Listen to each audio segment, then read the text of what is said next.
Hello everyone, and welcome back to the channel intro to Ojibwe culture. This is going to be the video of the second part of the Great Flood story.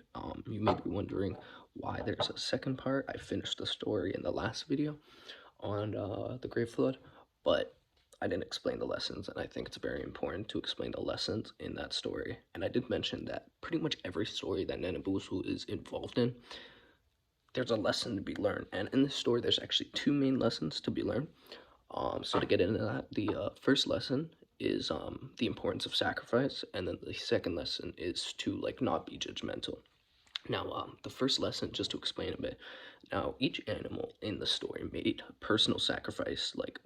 They sacrifice their own lives for the greater good of their community, being the other animals. Now, in your life, you don't literally have to give your life. Now, it can be something as simple as sacrificing your time to help your younger sibling with their math homework or something. It's personal sacrifice. You're giving up something of yours for the greater good of someone you care about or your community, which is a very important part in Ojibwe culture. And then the second lesson in that is that not to be judgmental, which is a very big thing.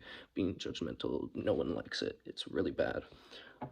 Obviously, judging does coincide with different facets of learning. Sometimes you need to judge a situation to be able to go through it correctly, but in this case, it's like judging someone for something that they can't control. In the story, Muskrat was judged for how they looked, really, because they're not the strongest swimmer, but then it can be the person you least expect because of your personal bias. You least expect them to be able to complete the task, and yet they're the one who are able to complete the task. So I think it's very important to learn and take away that judging someone is never great.